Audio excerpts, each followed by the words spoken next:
Technical analysis use ಮಾಡಿ stocks ಅನ್ನ ಪಿಕ್ ಮಾಡಬೇಕು ನಾನು ಶಾರ್ಟ್ ಟರ್ಮ್ ಟ್ರೇಡಿಂಗ್ಗೆ ಅಥವಾ ಲಾಂಗ್ ಟರ್ಮ್ ಟ್ರೇಡಿಂಗ್ಗೆ ಅಂತಂದ್ರೆ ಈ ಕೆಳಗಡೆ ಇರುವಂತಹ 6 ಪಾಯಿಂಟ್ಸ್ ನ ಯೂಸ್ ಮಾಡಿದ್ರೆ ನಿಮಗೆ ಖಂಡಿತ ಹೆಲ್ಪ್ ಆಗುತ್ತೆ. ಸೊ ಯಾವ್ದದು 6 ಪಾಯಿಂಟ್ಸ್? ಸೊ ಮೊದಲನೇದಾಗಿ ಟ್ರೆಂಡ್ ಅನಾಲಿಸಿಸ್. ಸೊ ಆ ಪರ್ಟಿಕ್ಯುಲರ್ ಕಂಪ್ನಿಯ ಸ್ಟಾಕ್ ಯಾವ ತರದ ಟ್ರೆಂಡ್ ಅನ್ನ ಫಾಲೋ ಮಾಡ್ತಾ ಇದೆ, ಅಪ್ವರ್ಡ್ ಜರ್ನಿಲಿ ಇದೆನೋ ಡೌನ್ವರ್ಡ್ ಜರ್ನಿಲಿ ಇದೆನೋ. ಸೊ ಇದನ್ನ ನಾವು ಅಪ್ ಟ್ರೆಂಡ್ ಅಥವಾ ಡೌನ್ ಟ್ರೆಂಡ್ ಅಂತ ಹೇಳ್ತೀವಿ. ಸೊ ಇದನ್ನ ಮೊದಲನೇದಾಗಿ ನೀವು ಚೆಕ್ ಮಾಡಬೇಕು. ಸೊ ಎರಡನೇದಾಗಿ ವೆರಿ ಇಂಪಾರ್ಟೆಂಟ್, ಯಾವುದೇ ಸ್ಟಾಕ್ ಅನ್ನ ನೀವು ಪಿಕ್ ಮಾಡಬೇಕು ಅಂತಂದ್ರೆ ಅದು ಸಪೋರ್ಟ್ ಅಲ್ಲಿ ಇದೆನೋ ಅಥವಾ ರೆಸಿಸ್ಟೆನ್ಸ್ ಅಲ್ಲಿ ಇದೆನೋ ಅಂತ ನೀವು ಚೆಕ್ ಮಾಡಬೇಕಾಗುತ್ತೆ. ಮೂರನೇದಾಗಿ very important, the third point, moving averages.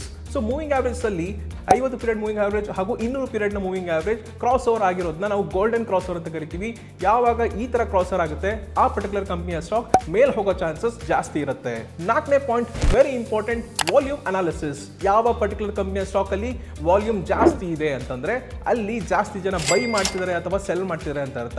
So ಅಂತಹ ಕಂಪನಿಯ ಸ್ಟಾಕ್ ಅನ್ನು ಕೂಡ ನೀವು ಚೆಕ್ ಮಾಡಬೇಕಾಗುತ್ತೆ. ಐದನೇ point very important, relative strength index. ಯಾವ ಪರ್ಟಿಕ್ಯುಲರ್ ಕಂಪನಿಯ ಸ್ಟಾಕ್ ನೀವು ಬೈ ಮಾಡಬೇಕು ಅಂತಿದ್ದೀರಾ ಆ ಕಂಪನಿಯ RSI ಅನ್ನ ಡೈಲಿ ಟೈಮ್ ಫ್ರೇಮ್ ಅಲ್ಲಿ ಅಥವಾ ಹೈಯರ್ ಟೈಮ್ ಫ್ರೇಮ್ ಅಲ್ಲಿ ಚೆಕ್ ಮಾಡಿ ಅದು ಓವರ್ ಬಾಟ್ ಕಂಡೀಷನ್ ಇದೆಯಾ ಅಥವಾ ಓವರ್ ಸೋಲ್ಡ್ ಕಂಡೀಷನ್ ಇದೆಯಾ ಅಂತ. ಹಾಗೂ ಆರನೇ point, chart pattern. So candle stick patterns ನ ನೀವು ರೆಫರ್ ಮಾಡಿ ಆ ಪರ್ಟಿಕ್ಯುಲರ್ ಕಂಪನಿಯ ಸ್ಟಾಕ್ ರಿವರ್ಸಲ್ ಇದೆನಾ ಅಥವಾ ಮೇಲಿಂದ ಕೆಳಗೆ ಬರ್ತಾ ಇದೆನಾ ಅಥವಾ ಕೆಳಗಿಂದ ಮೇಲಕ್ಕೆ ಹೋಗ್ತಿದ್ದಾನ ಅಂತ ನೀವು ಕೂಡ ಚೆಕ್ ಮಾಡಬಹುದು.